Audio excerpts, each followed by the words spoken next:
Yeah. All right. Well, welcome everybody. I don't know if there's any new people here. If there is, let Mike know, I guess. So we've all heard this idea of non-duality. Must have intrigued us in some way or another to have us here. And same thing happened with me. It's quite a novel idea because it's basically saying you are what you're looking for, which not without any pre-requirements or conditions. It's the act of being awake now is what you're looking to become. And so if that's the dilemma, which it is, and it describes it really well, then it's the spotlight usually needs to go on the you that's looking to become awake. Because if you are already awake, and then it doesn't seem to be translating, there must be something going on, obviously. Yeah, it's sort of like the lion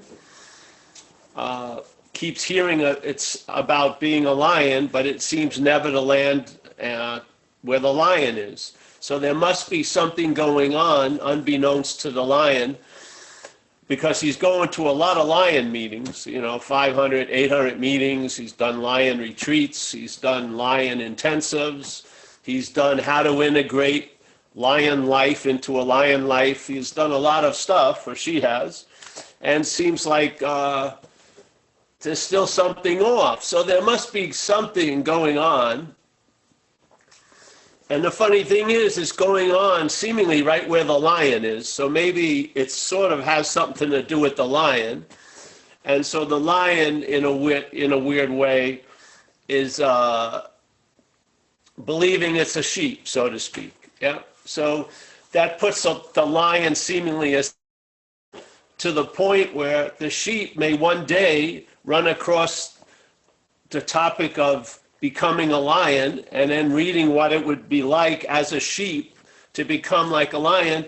And then that becoming like a lion becomes really attractive to the sheep, because the sheep doesn't, it's getting its ass kicked all the time. People are using it for sweaters, and it's just freaking doesn't have much respect in the animal kingdom. Has to hang out with a lot of other sheep just to feel safe. There's a lot of drawbacks. So the sheep is really interested in becoming a lion. And, that makes wonderful sense for a sheep in a world of sheep to become like a lion. But if the sheep, aka sheep, is a lion, then it doesn't make any sense anymore. How long does it take not to make any sense? Are you there? Is it working, Mike? Mike? Yes, I hear you. All right. The screen went off. So if it doesn't, if somehow something's going on that's causing the lion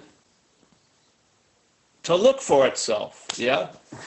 And to be relegated not to being a lion, but to becoming a lion like sheep, yeah? The sheep would still be the dominant condition no matter how far you go with becoming a lion. The becoming a lion is going to be framed as a sheep. So basically, you're becoming a sheep while looking to become a lion. Really, that's what's happening. So while the lion is looking through the sheep to become like a lion, it's not reinforcing the lion, it's reinforcing the sheep. Yeah? This is like warning 101 in non-duality, is that the stubbornness of the lion being mistaken or living from the idea of being a sheep, the stubbornness is quite severe, and it's also very fast in time. I don't think there's any process in time that can beat this process. And if something did, this process would arise and claim to be the one that beat the process. Yeah. So you can't really seem to kill the fucking thing because it doesn't actually exist. It's there where you are, seemingly. So when I heard I was a lion, it was quite a novel idea. And then I ran into that stubborn glitch, which is, like when I was a kid, we always share about it. I went to Catholic school, and we'd have, they'd go over the 3 attributes of God, which was omnipresent, omniscient, omnipotent, so all powerful, all knowing, and everywhere. And I would really wonder, why am I not running into God if it's everywhere, and I seem to be somewhere and everywhere? Why am I not running into it? And then I'm running into a lot of things I don't want to run into. But the thing I'd really like to run into, which is everywhere, is seeming to escape my attention. Why is that? Why does it escape our attention? Because the attention is being used. Yeah? The attention is being used to confirm what we're not, and in that confirming what we're not, there's a denial of what we are. Because why? This is a dualistic event, yeah? So when there's an active, when we're firm in faith in what we're not, we're in an active denial of what we are. Just that's how it goes. And so we keep feeding the lion, aka sheep, more descriptions of the indescribable lionness of all of us, and it's not working. Has it worked? Why would we be here in these squares? Because there's a lot of invitations that do just that. They keep talking to the lion, aka sheep, about being a lion. And then the lion gets a little nod, but the sheep program immediately takes over, and now is the sheep that's heard the message that it's a lion. Yeah. And it goes on and on and on with the idea that if I hear that I'm empty enough times, I'll get it. I'll get that I'm empty. Yeah. If when I hear that I'm all there is, I am everything there ever was and will be and is, then I'll finally, you won't get it. Yeah, because you are it. You don't need a description of what you are. You need a description of what you're not, so you can see it. Yeah, so you can recognize this little glitch that non-duality came up from, because non-duality is a negation of that glitch. Yeah? It's negating the seeker. It's negating the one who wants to know the truth. It's negating all that. It's saying all that we hope to come to pass is already so. Yeah? And that the real message is you and I, as what we're not, are not going to get it. So let's just be done with this constant using the failed system in the pursuit of recognizing what we're not, or actually recognizing what we are from what we're not. Just, it's failed. You and I, everyone in all these squares do not need any more evidence. I mean, you've had enough. It's like piling on now. Yeah? So let the attention, instead of going from you, go upon you. Yeah? That's what the whole self-inquiry was. The self-inquiry, in one way you could look at it, is it was using the objective self of Paul to ask the subjective self, who am I? That's what it was. It was a negation of duality. So the objectified self called Paul is now going to ask the subjective self called Paul, who am I? Yeah? Or from whence do I come? And when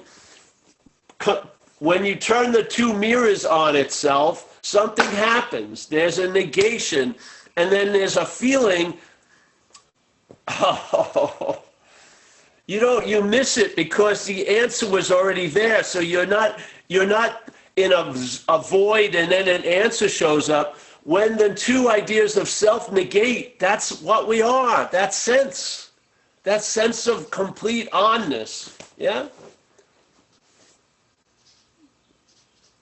So I'm hoping that, no, I'm not hoping anything, I'm just putting it out there, because once I saw this, it fit into what Ramana would imply when I read about the same thing in all his different ways he said it. They usually were prefaced with the problem, the greatest mystery. So he gave it a very healthy meaning that this is damn important, because if you don't see it, you're going to be looking from it. You are.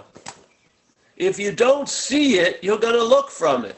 And that looking from it is going to lead you to look for it. And you're going to get caught in, you're using what you are to look for what you are.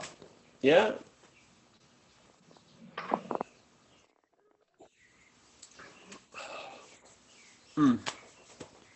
I mean, for me, looking is seeing after the mental state has claimed it.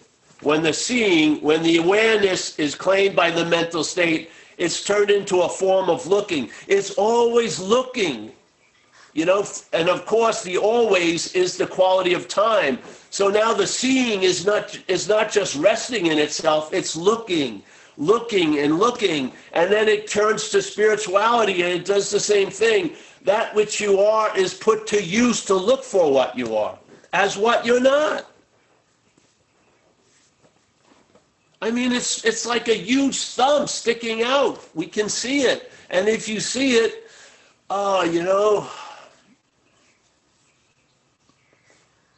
this belief that there's got to be thought and effort for you to arrive anywhere, attain anything. Well, there is, but this isn't about attaining, and it isn't about arriving. So you can't use thought and effort to arrive at that which demonstrates no thought or effort. You can't arrive at that which is already so. It's impossible. This is why the lion can't seem to get it's a lion. It's trying to do that through sheepness, yeah? The manufacturing of the identification as sheep is the lens most of us are looking through. We're looking through the lens as a lion, but the narration is I'm a sheep, yeah? But what's looking through the lens is I'm a lion, but the lens puts you into a sheep narration, yes? Yeah. I don't think you need to change it. Sheep is cool, There's tons of sheep stories. A lot of them are funny. There's a lot of humor and satire in quote unquote being a sheep and thinking you're uniquely special. Thinking you're the only you that's ever been crowned me. And rising above the other sheep. But if you see the herd from a distance, you can't pick yourself out. You're just another sheep.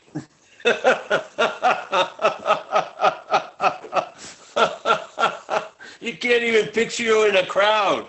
You're just, where am I? I don't know. They all look the same. They all think the same. They all do the same shit. But it's my shit. I did it. Oh, I can see the special sheep in that whole herd. No, because every one of the sheep think they're special. So, jeez, man. That's it, yeah. I hope in this getting through at a change in direction. I'm hoping you're not believing I'm promoting you. Start looking for you. I hope I'm not. I hope that's not getting...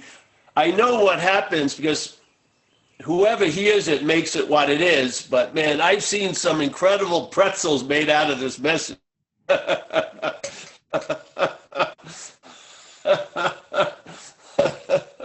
So, all right. Anybody want to raise their hands?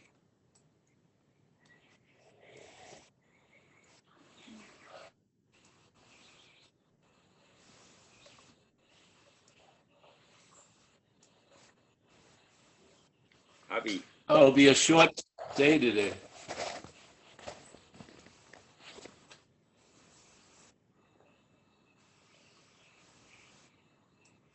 Can you hear me? Paul? Can you hear me? Hello. Yes. Yes. Thank you, Paul.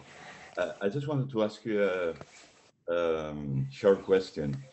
Once you start experiencing, the other day I was telling you, everything you say is true, just because it's becoming true to me for the first time, you know, just traveling lighter, and all the beauty, you know, that goes with it. And the thing that I noticed the most and made me rest in the message was something you said many times, that instead of directing, being directed, right? I felt,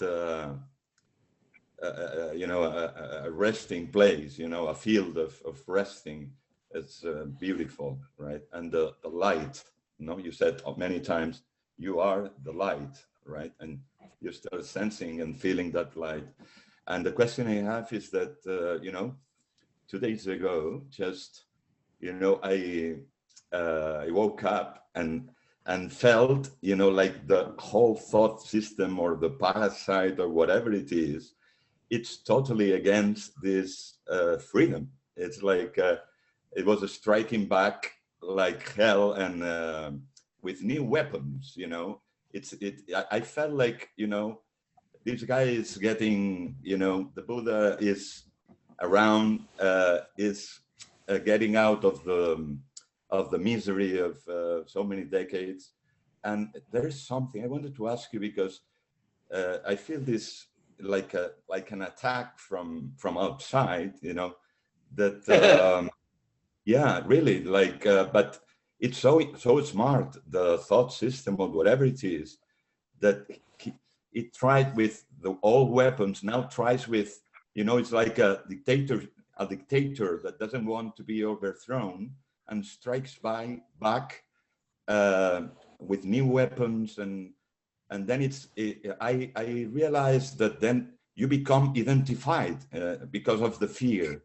And I wanted to ask you if, you know, I realized that fear, it's maybe, you know, like something that has a lot to do with identification, right? Because the moment I got this, you know, this attack going on, I felt a lot of fear, and the identification came back, and I just sure. how to deal with this, or you know, because it tries very, very, very hard, and it's violent, and you feel like the day before it happens. To me, it happens overnight when I'm not awake.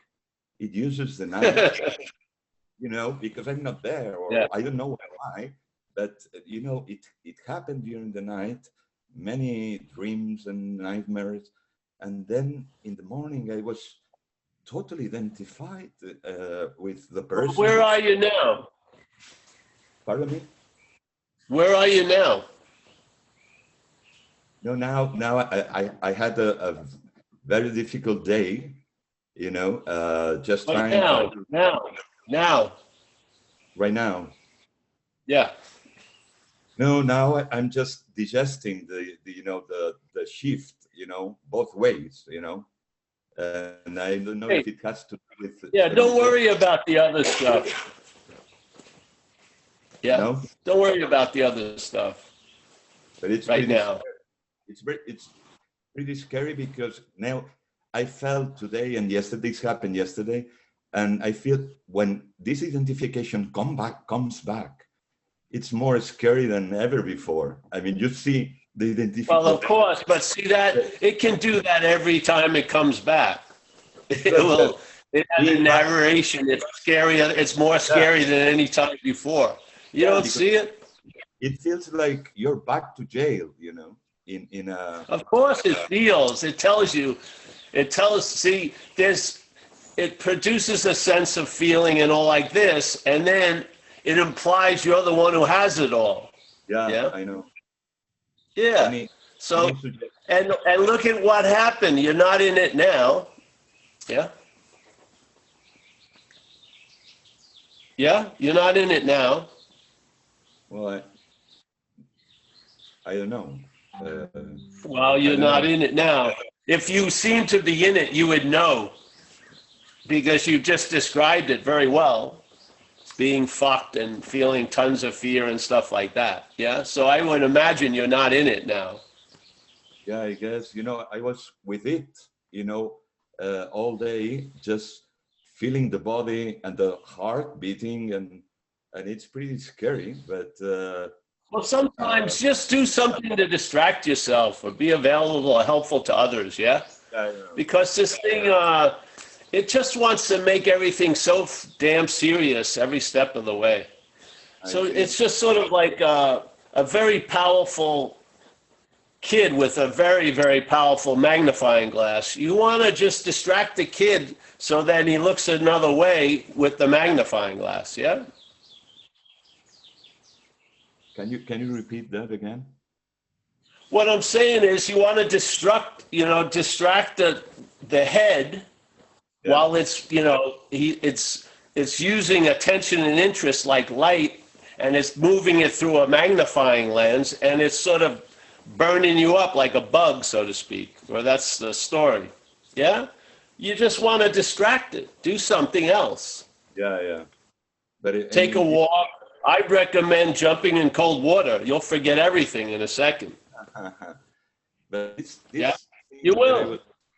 This thing that I was telling, that I have the feeling that the thought system, that this example I was giving you, that it's like dictatorship that doesn't want to be overthrown and strikes back. Yeah, of course, but don't worry about it, because it's not the king of the space. Yeah, it's just presuming all this shit.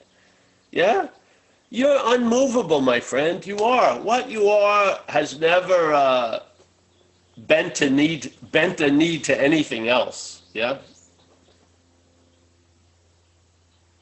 So your advice would be just to continue with you distract and do chop water, and I chop wood and yeah. I mean like the Zen say, carry wood, chop, carry water, chop wood. Yeah. Just like nothing is Take happening. a walk, do something. What happens is, a lot of times when this stuff comes up, it wants to paralyze you in a way. So now you're using the magnifying glass to go over the magnifying glass. Or you're not, but that's what's happening, yes? And it's just, and you don't want to stay in that situation based on a fucking philosophy that you're not in the situation. Just get up and do something as the body. Yeah. But it's because because it happens all of a sudden, it just feels like a war, between the light and the darkness. It's a strong battle going on. Well, it's not that in a way, but if you want to look at more like a parasite and a host, obviously the parasite is walking around proclaiming it's the host, living, playing a narration, it's the host, but in fact it isn't. Yeah. And so when the host moves away from the parasite, not moves away with the parasite or as the parasite, they're two different events. When it moves away from the parasite, that's when the parasite really starts flipping out, because it needs the host. Yes? It can't live without us. You see? It has it the other way around. We act as if we're powerless and subservient, and when it shows up, it brings new weapons, and I'm beaten once again. But in fact, it's the weakness it's like the mouse that roars. It's the guy behind the Wizard of Oz behind the curtain. Yeah, this is it. Yeah. You say it comes back. You know what's so much more powerful over whatever can come back? That which never leaves. Yes? That which never leaves is us. The head is always saying it's coming back. I'm coming back. I'm getting there. I've been here. But the fact is, it's always can be trumped by that which never leaves. Yeah, you're always available at all times. It's just that, you know, for the first time, it was like feeling the mechanism of identification happening through fear very quickly, you know. It scares you. Yeah, well, the body is its greatest proving point, yeah? Yeah, because it authenticates the reality of its whole story by you being able to feel and have experiences, yeah. Yeah, because you said that's the gold standard of reality, is people think they feel something or they experience something, and that seems to be real, yeah? So when it's push comes to shove, it usually acts out through the body, for sure. Yeah. It's just, you know, you're onto something when it has such a huge reaction. You should be happy about it in a weird way. Not you should be, but to me, it's like a hallelujah. In which sense? The which sense, you can die like, in a way you can be sort of dead every day in a comfortable, numb condition, or there can be extreme agitation that breaks something down, and then there's less and less and less agitation from that point on. Yeah? No, it's just that I saw Do you think the head can, do you believe really that the head can keep a gale force wind blowing for long? No. It runs out. I remember something happened with me, and that fear, and you're saying it's in the body. I talked about it the other week. Yeah, something happened, and I felt like I was in what people describe as a panic attack all day for months. And my head was living in mortal terror. My head was constantly, and the emperor had no clothes. It couldn't do anything about it, and it was just screaming to fucking high heavens, basically, as the narrative, yeah? Thank God we're the presence that's aware of all this shit. We're not that which it's saying we are. We're aware of that which is saying we are, yeah? We can see it, yeah? And so basically, I made it through seemingly after about 9 months, and then people would call me and ask me, oh, you know, it seemed really great. I seemed to have woken up, and then it got really fucking scary, blah, blah, blah. And I said, listen, just don't act out and don't die, and it's going to get a lot better. And basically, that's the prescription.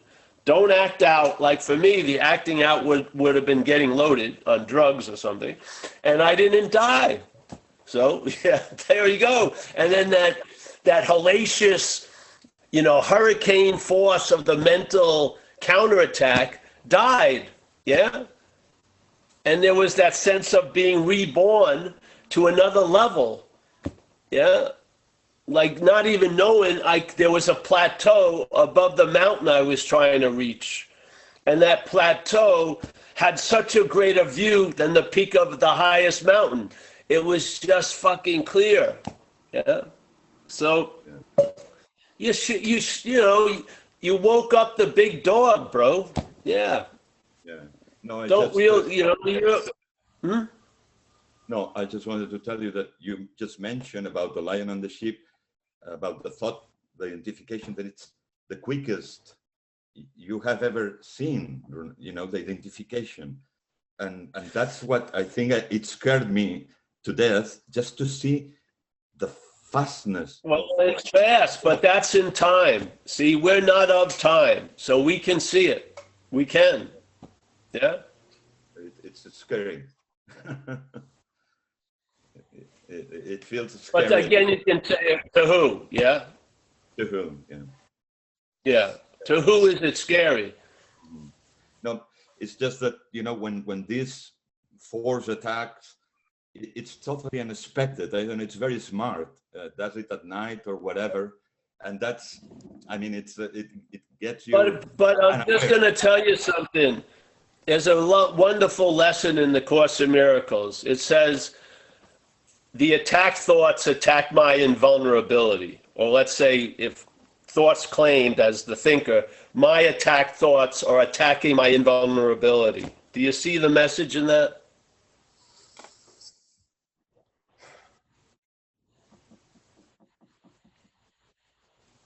What would happen? Who's going to win? Are the attack thoughts going to win or the invulnerability? Yeah. Yeah. Hmm? The invulnerability, yeah. Can the invulnerability ever be attacked? I mean, can it be truly threatened? Maybe it could if it was in the act of forgetting that it's invulnerable and it's taking itself to be something else that can be attacked. Yes. So therefore, a fear would be incredibly provoked. But in fact, what you are is invulnerable to mental attacks. Yeah? Mm-hmm. Yeah. Thank you, Paul. I just feel like like a baby fighting. This is all very new, and it's. Bro. Well, we're here. Everyone's here to support it. Yeah, we're just, let's say, here's what you get as a bonus of surrendering to the lower power, so to speak. Of course, there's no one to surrender, but let's just picture it this way. You get to live without that thing you're most afraid of ever happening, but you have to tithe constant anxiety every day to keep that major thing from happening. Yeah, you just broke the contract. Yeah. Mm-hmm.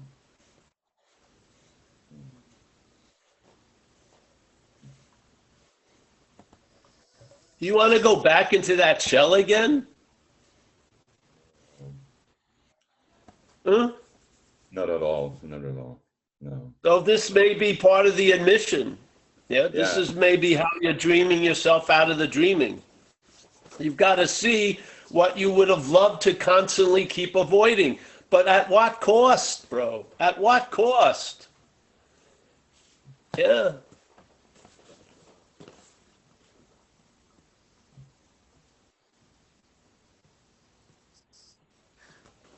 It's sort of like your head is in the tiger's mouth, and then the mental state is grabbing you by the ankles and trying to pull you out. It's a done deal. It's already over. Yeah?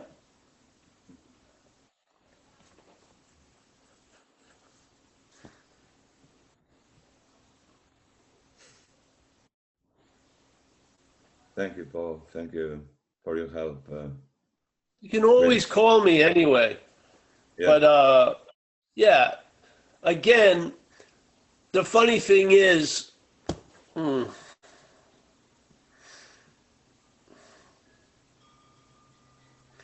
this is where the loss of interest shows up. You lose interest in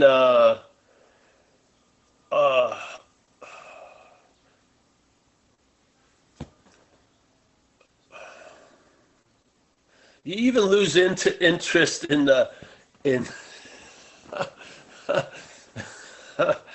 I don't know. The cat just came, but whatever. The cat just showed up, so. Oh yeah. Yeah. That's fine. There's the cat. There you go. Yeah. Yeah. Yeah. Yeah. So, I don't know, bro. Just. Yeah. No, I just wanted to check with you because I'm sure you went through a lot of things. So, and I know you mentioned sometimes that this needs sometimes needs some stabilization, right? Because when the light is there, it's very impressive. It's very impressive, and it's not your light, right? That's why it's so impressive. And then there's all of a sudden these things happen, and I feel like I'm just learning. I'm piloting something very, at the service of piloting something very powerful, but it's a Ferrari. It's not a Toyota. The Toyota Well, don't remember though, it's a self-driving car. You're not driving. Yeah, I know. No, I mean that what you say, that we are the hose, right? And the water of the hose is very powerful, right? When the hose is open, right? And then there's this contraction, and then the hose has a hard time with the contraction, you know. But I'll it's very helpful to talk to you, and I'll listen to this again, and you know, and maybe tomorrow it's gone, you know, because today I did what you said. I went to the park and running and shower, and I Yeah, there you go. I never Yeah, did that it's before, already you know? gone.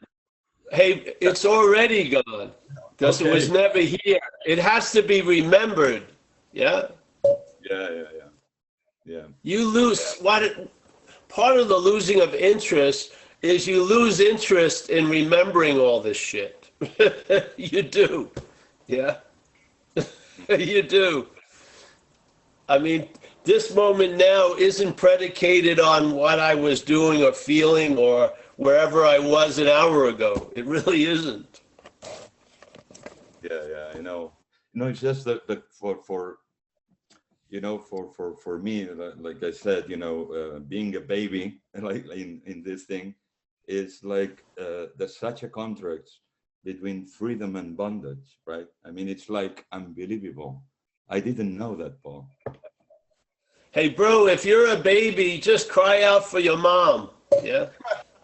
Okay, It's sorry. there. No, No, baby, I mean really. that I'm not. Surrender. Yeah, Surrender, and there it is. that I mean that I don't have the experience. That's what I mean, you know, with Yeah. with. You don't have to go through anything, bro. You can surrender, and there'll be a going through shit. But yeah, if you want to take the best view of an action figure here in these events is surrender. Yeah. Not intellectual knowledge or understanding, a surrender and admitting that we're outmatched. Yeah. Or admitting the futility of trying to know what you are as what you're not. These points are surrender points where things stop, there's a being convinced, and then the whole thing takes a different turn. Yeah?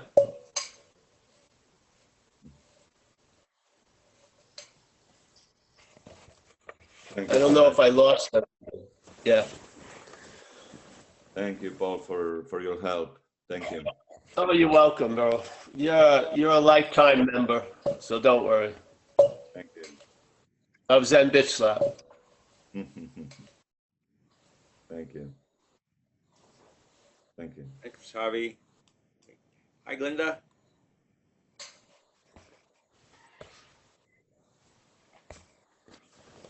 I might have Glenda. Hiya.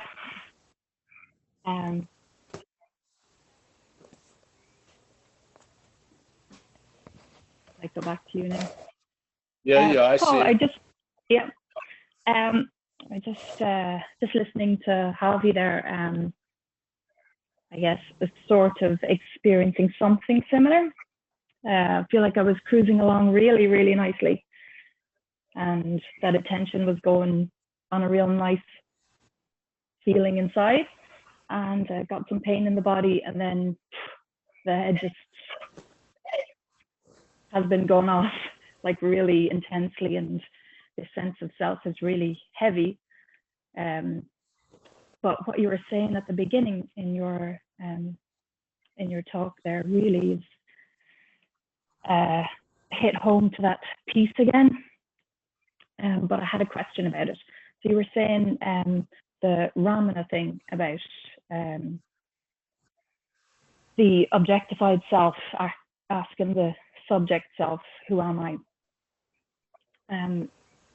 That gives me great relief, because the who am I, or when I say it, there's nothing there. Yes.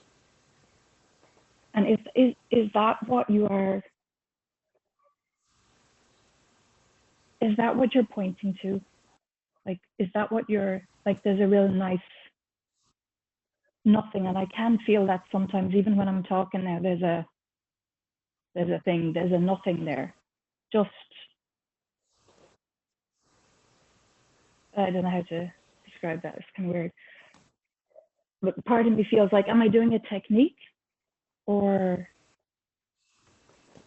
I suppose maybe my mind is saying, well, it should be a done deal if that was it. So I didn't get it. You know what I mean? See, again, yes, I do. Yes. And I definitely see this a lot, because once I hear the narration, that silence can stop that sense of self. Oh, it's not a done deal. Well, well, what's hoping for the done deal is the selfing, yeah? Okay, yes. What's hoping for a stabilization is that which isn't stable. Yes, yeah. Yeah. And I feel like What's that hoping silence can for hear to that be, for a while. yeah, so what wants the perfect experience to be the only experience is that which is addicted to experience. Yeah? Mm-hmm. We're not that. We're not any of that. So the message is, hopefully you've gotten a free sample of that nothing, yeah? And now let's describe and point out the something, yeah? So that you can see the something from the nothing instead of having the something take the place of the nothing. And now the something's looking for nothing, like it would look for a fucking sandwich, yeah? We're hoping that you have a strong feeling of the nothing, and then by describing what we're not, you'll start looking from what you are at all the descriptions of what you're not, instead of trying to learn the descriptions of what you're not as what you're not, yeah? That's the whole point. So the whole message or direction is based on the fact of non-duality, that there is no two, that you are what you're looking for. We're taking that to be a fact, yeah? Now we want to look and understand, and we experience all day, and if you want to call it study, but just hear it, a message about the mechanicalness of the mental state that's providing a story of being the one, yeah? That's all. Stubborn. It's pretty fast in time, but in a weird way, as Jesus supposedly says, you're in this world, but you're not of this world. So, yeah? So being in this world is of time, is of experience, is of a presumed separation, looking for unity or union, yet we're not of that, yeah? So I'm interested in taking the fact that we're not of it, yeah, because we all have had a hit, I'm sure, to know that of what we are of, and then see what we're not. Instead of constantly starting from what we're not, let's start from what we are, yeah? And of course, when that starts occurring, what you're not throws a big fucking tantrum. Obviously, because it wants to be the starting point, yeah? It wants you to relent and take the old position in a weird way. And then maybe it won't be so heavy on you. So it's sort of like tithing to a fucking false god, yeah? I'm saying the fact is the fact is the fact. The mental condition is a hallway of mirrors appearing and disappearing with no essential nature other than completely empty of existence. Sounds good. It doesn't work though. You have a hit, you felt the nothing, now you can recognize the something from the nothing. Yes? So keep seeing what you're not. And the only thing that would make who am I a technique is you're believing the mental state saying you made it a technique. Yeah. Yes, I saw that. Yeah. It's just a question. Every once in a while, if you seem to be drowning in an imaginary sea, I would use that and go, who am I? Or from whence do I come? And then you hit you take the one objective self to ask the subjective self, who are you? Yeah? Yeah. And then there's no answer, and that's it. That's the answer. Yeah? Yes. So I have more of a feeling, I don't arrive at what I'm not. I don't. I mean, I don't arrive at where I am. I see what I'm not from where I am during the day, yeah? Yep. I'm never looking for what I am from what I'm not. That was seen through. Yeah, that's like fucking ridiculous, yeah? So basically, my looking details like a coffee, a spoon, a pair of pants, some money, a protein bar. I'm looking quite a lot all day, but I'm never looking for what I am. Never. Not 1 second passes that I'm looking for what I am. And are you resting in that like all day? What? Are you resting in what you are all day? Crazy. The head's crazy. Yeah. It does all its tricks, you know. But you're still But the fact is, it doesn't matter. Oh, are you not like resting all the time and it's doing all the shit? available. It's not like a special offer. We're not giving you a special offer, Glenda. After 10 years, it's available now. Yeah. Maybe you'll have to go through a couple of storms. You know what I mean? Which one would you rather have? Well, and it's a very good example. Let's talk about Irish weather. A total weather front of gray gloom, month after month, or a fucking violent storm for a day or two, and then tons of sunny skies. I'll take the latter. Yeah? Yep. A lot of people, they're trying to keep the fucking hurricane away by accepting fucking gloomy weather all day. Yeah? Fuck it. Yeah? Move out from that weather front and let it do its storming. It's not going to kill you. You're untouchable, Glenda. Yeah? You know, even when you see the storm, the seeing of it, are you like inside still peaceful? Like I lost you a little there. I was just wondering if, you know, when you're seeing the storm, are you still peaceful, like somewhere deep inside? Or Of course you are. It's not, okay. you're not peaceful. Yes. But there's peace for sure. Yeah. Yeah. You know, there's that example we used to always use, and they use it in a lot of Dokchen and stuff. You know, the idea of the sky, and the sky allowing everything to appear in it, yet it's never affected by any of it, yeah? Yeah. Yeah.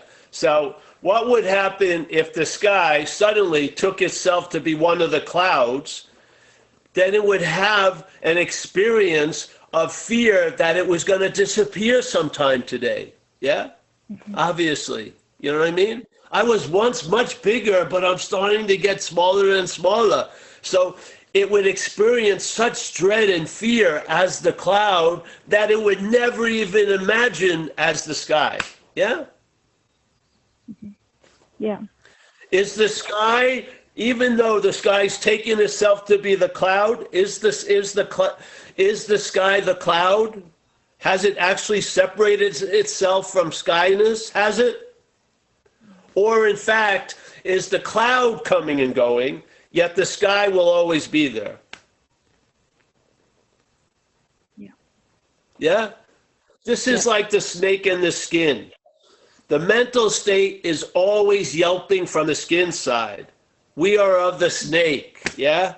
The molting of the skin is going to be great for the snake. Not too good for the skin when it takes itself to be the snake, because its whole story is going to be fucking revealed, yeah? So it's screaming, Put on a lot of moisturizer. Don't go out in that noonday sun. Watch out for that rock. Don't touch that thing. It's trying to keep the skin on the snake because its whole story is it's the snake. And it ain't. Yeah? This is like the snake in this example is like the sky. The clouds come and go, but the sky remains the same. Yeah? Why not have a little of that with all the disturbance during the day? There's an underlying sense that you don't have peace, but there's peace. Yeah? Yeah. And let's say people are going through it a little bit. See, people have magical thinking about awakening. If you knew awakening, the head would probably not want to go there because it's a different ball game. You're never not here. You're always here, always. The head loves the insane idea that it can come and go, not be here, be there, go be somewhere else. That's not happening. No, all that's gone. You're just completely here. Yeah.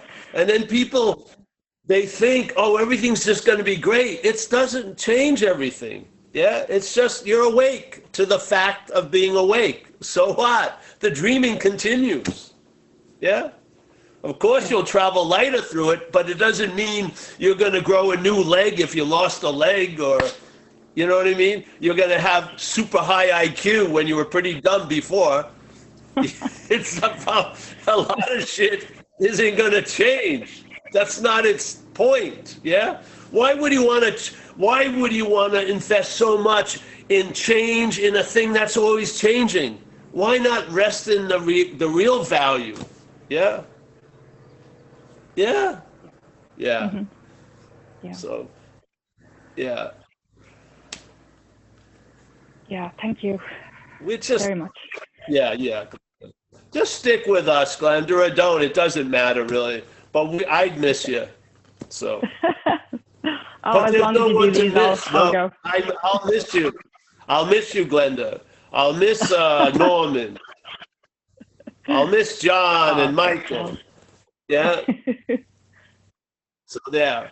And and if it gets hard and shit, there's a whole realm of skillful means. You can derail the train. You don't have to sit there going, there is no train, there is no, just fucking do something to get some relief. It doesn't matter. Yeah.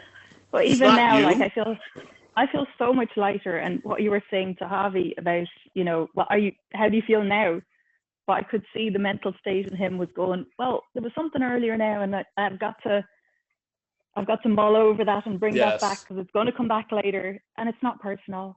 It's like it's so clear when you see other people talking. I love these questions because I can really see it's not personal, and that really helps. No, it's not personal at all. It's taken personally usually. It's taken personally, but it's not personal. It's not. Yeah. Thank you. I feel the beautiful message of non-duality, it's based on a present fact. There is no two. This whole subject-object continuum of dreaming and space and time isn't a fact. It's an appearance, and it disappears every day when we go to sleep. Yeah, it does. And then it seems to appear again. Yet we are always here, not as Glenda or as Paul, but as what we are. And because what we're using to look for ourselves, this apparatus can't pick up what's always been here.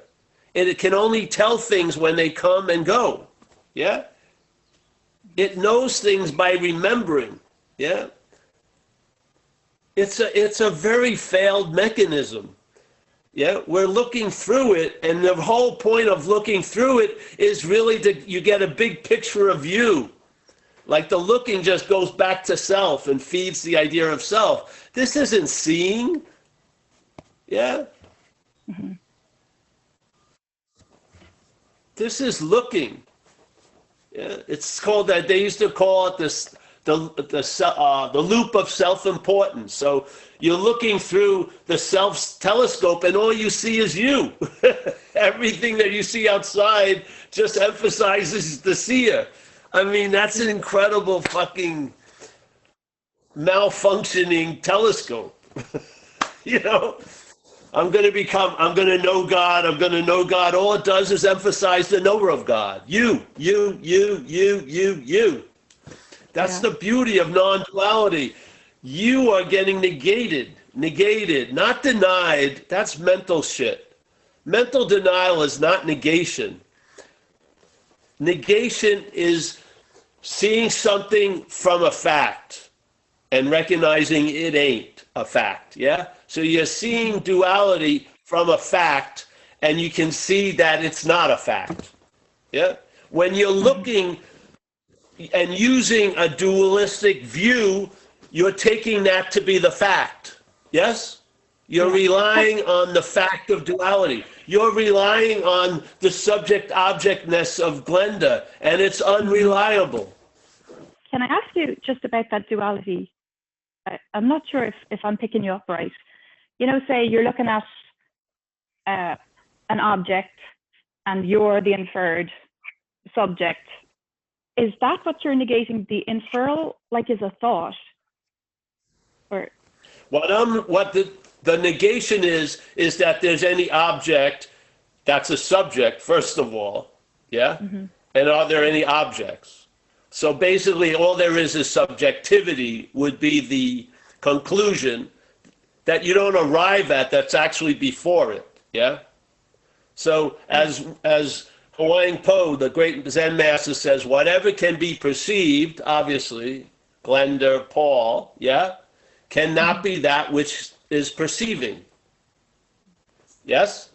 Now, if you go into the narrative, the narrative of the mental state is completely contrary to that. It's believing what's perceived is what's perceiving. Because you're constantly being called the seer, the feeler, the hearer, the taster, the toucher, the experiencer, the thinker as the body. Yeah? That's subject-object. That's what's being negated. It's not a thing, it's an activity. Mm-hmm. Yeah? We think we're a thing, but the thing is just, is really a tricky little maneuver, because the thing looks like it's a separate, independent, long-lasting entity, thing, like one unit, yeah? But really what we are is a dualistic activity, yeah? Mm-hmm. We're subject-objecting all day, yeah? But we're pictured as one thing. Do you see? So the duality gets disguised by the singularity of the body. But in fact, it's pure dualism all day.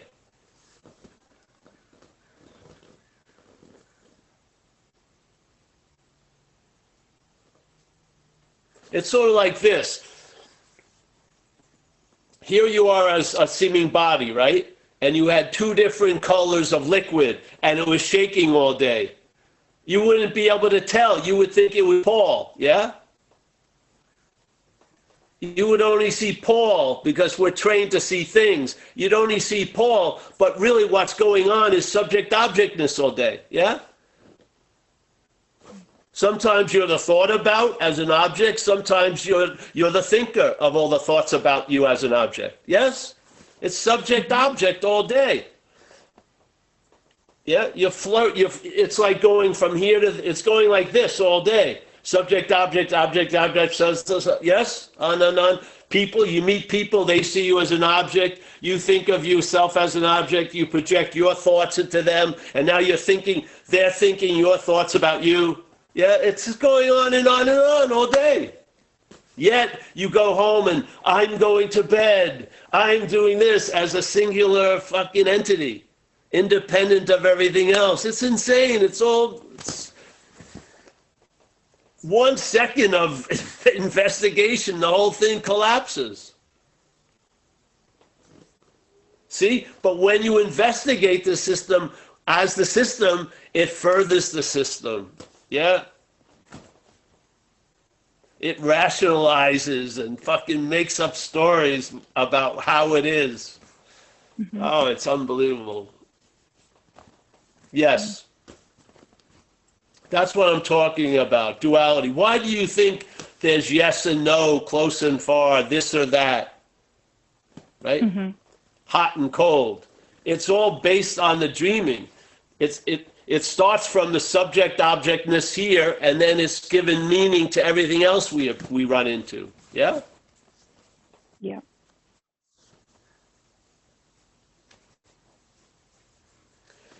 Not duality 2. The fact, yeah? There's a fact underlies that. The movement of that fact here is a negation of what is happening, yeah? So here's the fact, and then there's non-duality, which is the fact arising in the supposed, like, let's say, the dreaming, and negating the dreaming, yeah? Yeah? So from what we are, there's a negation of what we're not. When we see what we're not from what we are, there's a negation of what we're not. The reality of two-ness isn't the reality, yeah? Mm-hmm. Not based on some conjecture, but on fact. The sense of I am, whatever you want to infer, that onness, that, yeah? You see what you're not from what you are. We've been trying to see what we are from what we're not. That's all. Yeah? It's a stubborn, habitual movement that doesn't work when it comes to us, because we are what we're looking for. If what we were looking for was something else, you could use the mental strategies. You'll find a pair of pants if you go to enough stores. You probably will. Yeah? But it ain't going to work if you go to enough satsangs or enough retreats. You're not going to find what you are, because it's never been lost. You are that. Yeah? It doesn't work. This is see, the programming has a lot of glitches. One of the big ones is self can't get out of self, because it does not act like that. It doesn't get it. It constantly keeps trying to get out of self as Paul, all fucking day. Yeah? It has an objectification of self it wants to get out of as the subject self. The subject self is called Paul. So the story is Paul's trying to get out of self. Makes total sense when Paul goes to see Jim and shares the story of Paul trying to get out of self, and then Jim shares the story of Jim trying to get out of self, not seeing that self can't get out of self. Yeah? And the hope and the fucking delusion and belief in that possibility is unbelievable. It will counteract most evidence that can ever be produced that it's a failed system. We will keep trying to get out of Paul as Paul.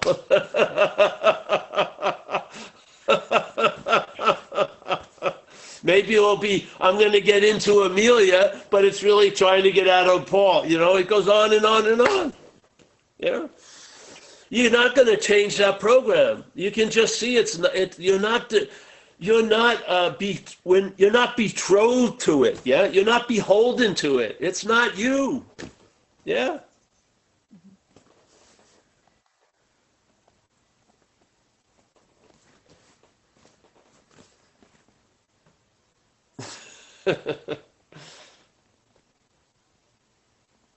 Yes, Glenda. Thanks, Paul. All I can say is Glenda O'Driscoll.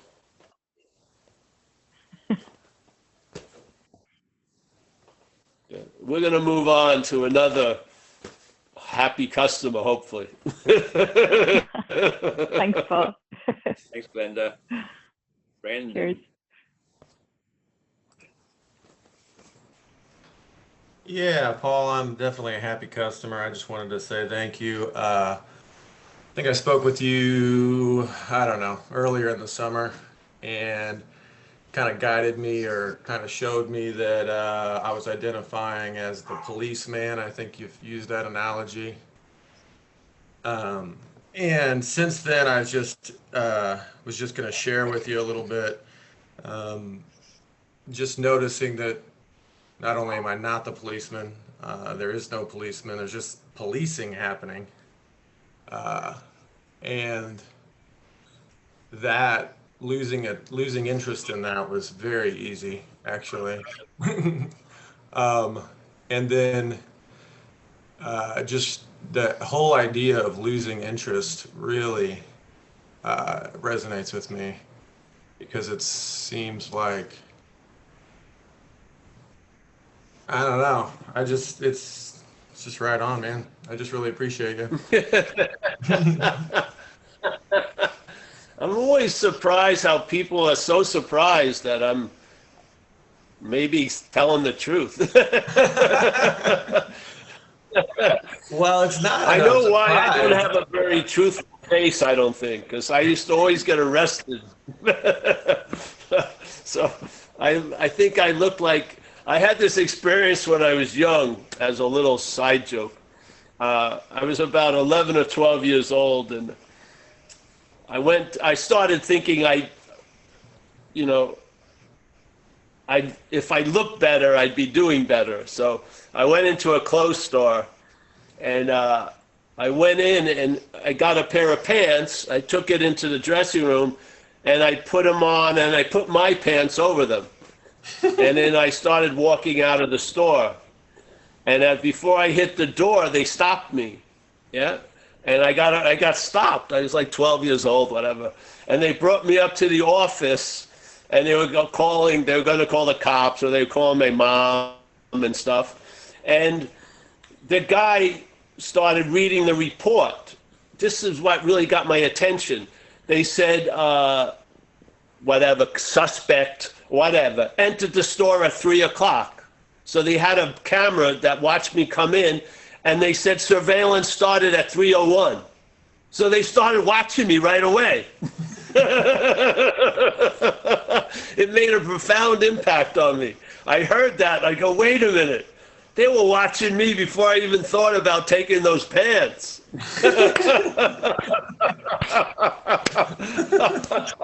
So maybe that's why people are surprised. They can't believe that what I'm saying is true, but I'm not saying it's true or not. Yeah. Asking you to check it out. Yeah, I think it's more of a surprise of how I've been feeling myself. You know, that kind of thing. I know. It's a pleasant surprise, because really it shows you the entrenchment of the mental state. It does, man. For sure. I mean, we're not surprised when we're bummed out for 4 days, but we're surprised when we're feeling really good. Oh, yeah. I've been quite surprised There's lately. something suspicious about it.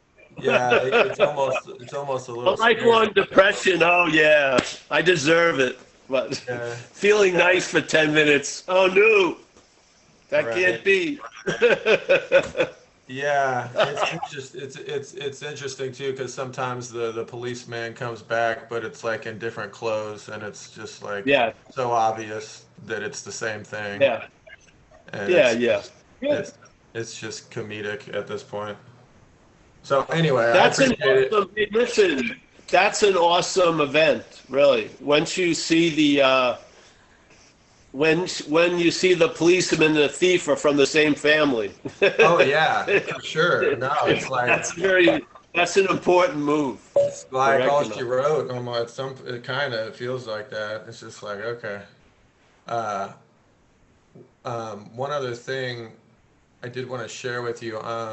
A few years ago, I actually was listening to one of your talks, and I just kind of randomly wrote a song. I'm a musician, so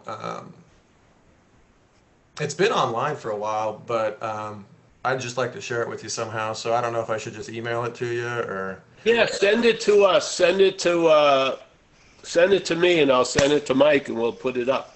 Yeah. It's called "These Are Not Mine."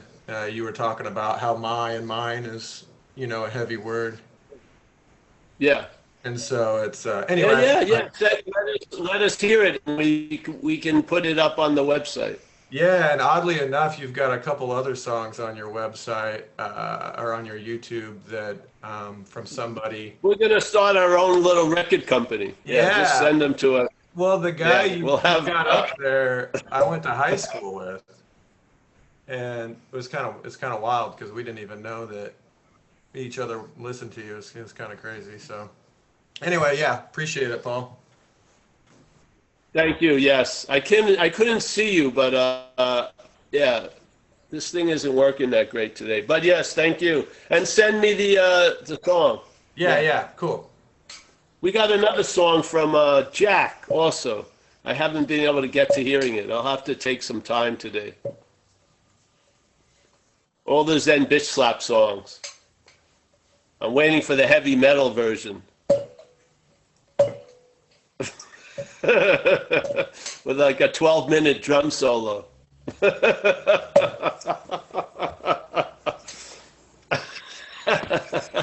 Yeah, mine's not heavy metal. I'm not gonna disappoint you on that. I know. I'm just joking around. Yeah, I'm not a okay. big heavy metal person. Yeah. But hey, yeah, thanks, brother. Oh, now Yeah, I yeah. see you. It's Brandon, right? Brandon, yeah. Yeah, Brandon, nice to see you, yeah. Yeah, for sure. All right, good, bro. Yeah. All right, Mike. Thanks, Brandon. Anybody else want to raise their hand? Marty, you finished eating? It's good. Marty's, hopefully you're traveling later. You may be feeling heavy, I don't know. Well, only around my belly. But I want to say something about Glenda's talk, if you don't mind. No, we don't mind. I've read a lot of Romana's books and started practicing this self-inquiry method maybe 5 or 6 years ago. And what kind of put this in context is, I've been in the program, a 12-step program for a lot of years and understand the whole concept of surrender and practice that, experienced it for many, many years. But one of the things that asking this simple question, who am I, did for me was there was a lot of turmoil going on in my life and I didn't really understand it or know how to get out of it. And this is like, just it kind of befuddled me. And I started to practice this. And when I asked myself, who am I? Like Glenda, everything stopped. I mean, it just stopped and it was quiet and it was, I don't want to say tranquility. It was just quiet. And thoughts would come back up right away. And I really didn't understand what was happening, but I'd keep going into this questioning process. And every time the thoughts would stop. So it really piqued my curiosity. And I got into Ramana reading all this stuff about, his concept of non-duality and what that really meant. And to really simplify it for me was, I get up in the morning, a thought rises. That first thought is always about me. It's always an I thought. It's always focused around me. It's always identified with this body and the world around it. And how that world presents itself is a whole nother story. But as the thoughts take off and they build on each other and they compound, it's like, Ramana describes it as second and third person aspects of that conversation. And that when the ego or the mind is trying to fix something, it's always involved in this second and third party dialogue. And this is why it can't fix itself, because it's playing with itself. Where it can fix itself, and I guess I might differ a little bit with this, it seems to me that there's one aspect of our own ego that is really beneficial, and yet it's self-destructive for the ego, and this is the desire to find this power greater than ourselves, or to find this silence. In doing this self-inquiry process, it takes me there. The more I do it, and when I say that, it's like, I don't do it with every thought coming up. I don't know how that would be possible, except I believe it is. So I just do it when I can. And over the last 5 years, virtually every problem that I thought was a problem isn't a problem. And this is where you're talking about, walking lighter. It's like I feel like that every day. It just is. It's just a part of my life. And and I guess what I'm really trying to say here is, it sounds like you talk about surrender 99% of the time. And I'd just like to add, to tell somebody else who's doing this, who am I process, is that it really works. I mean, there's a lot of benefit, there's a lot of tangible benefits to it, even though I don't understand the process, but I don't need to understand that process. And this asking to understand the process is the ego to begin with, or whatever you want to call it, little or self or whatever. So getting into this just minimizes all the stress in life. It's like, that may seem like kind of an overstatement, but just try it. If you have a question about it, this is the other part of this. It's like, I kind of look at, God's over here and he's the magnet and he's drawing me to him. And yet I'm one and the same with that magnet itself. But there's some force outside of this ego that brings me to something like Ramana, or something like this website, or, the program. And I don't try to explain any of that or really analyze it. I just take it as, this is what is today. This is what my life is today. When I look at myself, this would be with a capital S. I'm losing you, Marty. That's who I am, and that's who you are. And so most of the problems that I have disappear with that visualization all by itself. So anyhow, I'm getting on and I'm starting to meander, so I'm just going to shut up now and just want to say, I enjoy your little Zoom bitch slap stuff going on, so keep up with it. Yes. Thank you, Marty. Thank you. Yeah, well, yeah. All right. And the next, can you hear me, Mike? Is it all right? I lost a little of Marty there, but. Yeah, we got him okay. And I can hear you now. All right. Anyone else a question or share or whatever?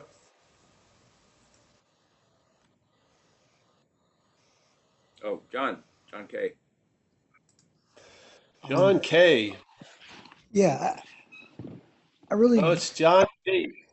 yeah, I really dig what you say, or I really get, or I really appreciate this negation stuff. Where can I go with this? Like you get tired of it. Like you've had enough. That's how you said it last time. You've just had enough. And then by having enough, that's like you come to your senses, or you, when I was in freshman high school, we had to do these wind sprints at the end of gym class, and I just hated it. And wind sprint, you run as fast as you can to the end of the wall, and whoever comes first gets to go. And so they keep doing that, and man, you're just like wanting to throw up by the end of this. And so I realized that to just not run that hard the first 5 or 6 sessions, so all the fast kids would then go, and then I could run, and I'd be rested, and then I could run. And it's like, what did I learn from the wind sprints to like not run the wind sprints? It's kind of like in high school. And I really, so like, what do you learn from the failed system is that it's a failed system. It's like the Punch and Judy show. How do you win the Punch and Judy show? By like seeing the Punch and Judy show. All these kind of like, I really like that, like slaps me, say, or, and what am I trying to say? Like, I don't know. Well, you said it right there. Well, I wanted to hear you say more of it. I know, but you said you captured it. Oh, exactly. Okay. But what can a failed system show you? It's failed. Yeah.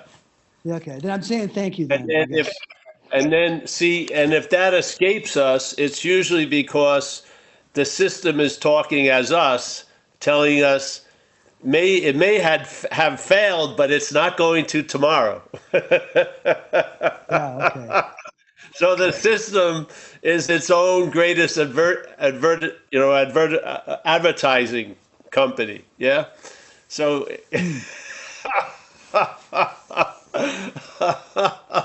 So if you're identified as the system is going to, no matter how much evidence that it's a failed system, that day of reckoning is going to be put off. Yeah, you just do it over and over again. You keep trying again to like, this time it's not going to fail, or, okay, yeah. Exactly. But Yeah. what happens is if you see it, not from it, that's where there's a real Okay. convincing. Okay. Now, I don't know how to formulate or manipulate an experience to cause that. Yeah. The cause of not seeing it from the familiar place, but seeing it from somewhere else. I would, if I could have a formulation to sell everybody, Yeah, I see. Yeah. I would only do one Zoom a year. Yeah. But in Charge a lot of money. fact, Yeah.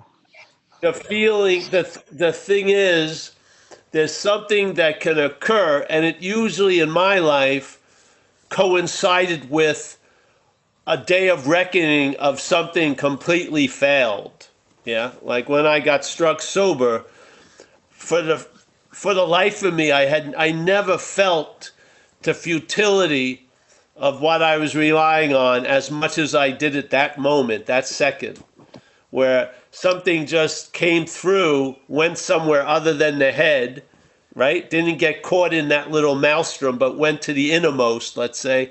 And it was just like a CNN news flash on the screen, and it was, I'm fucked, yeah? And I had never felt so much relief of being fucked, because I'd given up. I gave up. Something gave up.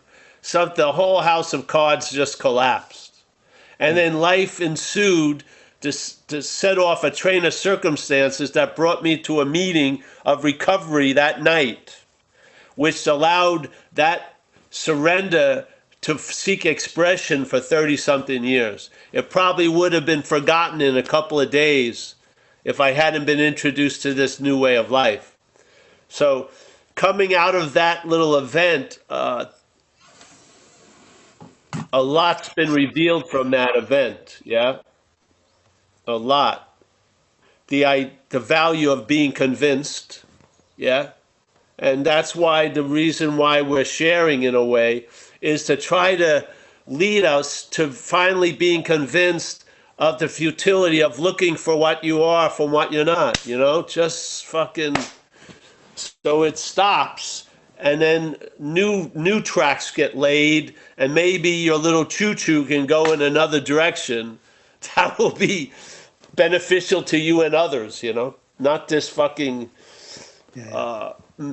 mental addiction called spiritual addiction. Yeah. So I had no idea. I had no idea of living from another place until I lived from another place. I had no idea. I couldn't. How could you imagine it? You're imagining everything from a frame of self-centeredness. I mean, you can't imagine you being absent of a lot of things. You're always fucking pictured in everything. To have something happen and to realize, the field isn't just 100 yards. It's a huge field. You can see from other locations, yeah? And the fixed location of the mental state has its own gravity, yeah? And it uses interest and attention to keep everything in orbit, yeah?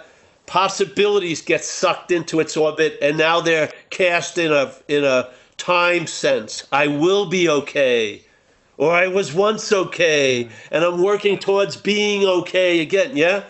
Just like everything gets sucked into this little fucking mind vacuum, and it's all tattooed by the frame of the system, self-centered. It's just incredible. So, to get a free sample of information outside that fucking enclosed loop blows the doors. All those doors you've taken as walls, You see them as doors again. You can walk out. Yeah. You can, windows, things. Yeah. And then, you really know the quote unquote problem from the solution. You really see the bondage of self from the relief of it. Yeah. You really see it. And hopefully that's what we're sharing. We're hoping to point out the stubbornness of this place we live from. Yeah, it's manufactured. It's made up. It's not. You're not living from there. Yeah, there's a narration of being from there and living from there, but it's only that. It's not real. Yeah, and your eye could be picking up. Oh, see, the difference between looking and seeing is just that. Looking is seeing being cast from a wrong location, let's say, or a manufactured location. Seeing is right from the source, yeah? So the seeing gets turned into looking when it's put at a starting point and you start looking from you. That's a form of blindness to the seeing. Yeah? So we're actually using the seeing to look for itself from this false location. That's what we're attempting to bang on about all the time, so that you get a recognition and see that location instead of looking from it all day. See it as being made up and reinforced and manufactured. You're not tattooed with its latitude and longitude. You're not. It's not you're not of that place. You really aren't, yeah? You're not of there. So, yeah, I'm hoping, well, I'm not hoping. I know what's getting conveyed in these talks because I had it conveyed, yeah? I know the sense, that energy I felt of what was moving through me, I'm feeling is moving through right now. I have total faith in it, yeah? I do. And if you get it or don't get it, it doesn't matter. You are it. It's a fact. I'm not trying to convince you of it. I'm just telling you it's a fact.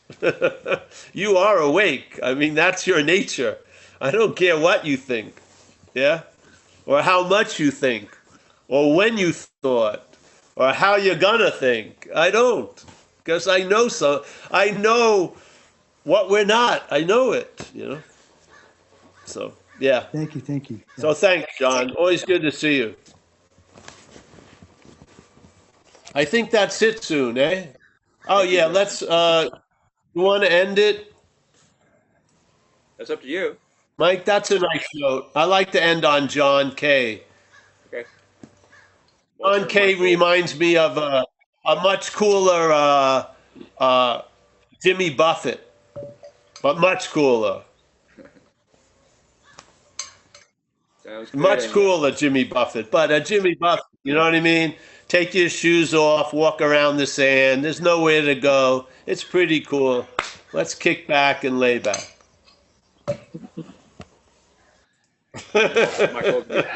All right, so hey, Mike, I'm going to say goodbye and then take off, eh?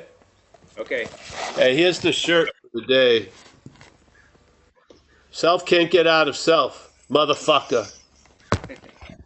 All right, so Mike, it's nice to see you again. And also we're doing, I didn't put it up, but there's a meeting, Jack. Hey, put on Jack, Mike, for a second. Let him announce it. Okay. If he's still here, Jack G. Oh, all right. Jack, are you here? I don't see you. Oh, there he is. I'm here. I'm behind the steering wheel. Yeah, there's Paul's going to chair a regular AA meeting tomorrow morning at 10 a.m.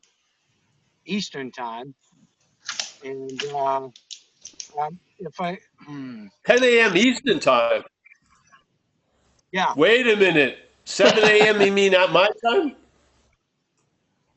Yeah, I think I said You didn't tell me that. I didn't tell you that. I'm willing to go to any lengths, but not that. That's a little too far for me. No, it's all right. 7 o'clock? Anyway, I don't know. I mean, I would put it in the chat, but I have to go into my phone to get it. And I want me to I put it? have to do it and come back. You want me to put it on the website? Do you know it, Mike? No, but you could give it to me later, and then I could put it Oh, up. okay, On yeah. the website. You want that, Paul? Yeah, so if anyone's interested, you'll have the information. So we'll put it on I'm the happy website. I found out at 7 in the morning, so I can put on the alarm. Yeah. All right, well, that's it. Let's say goodbye. That's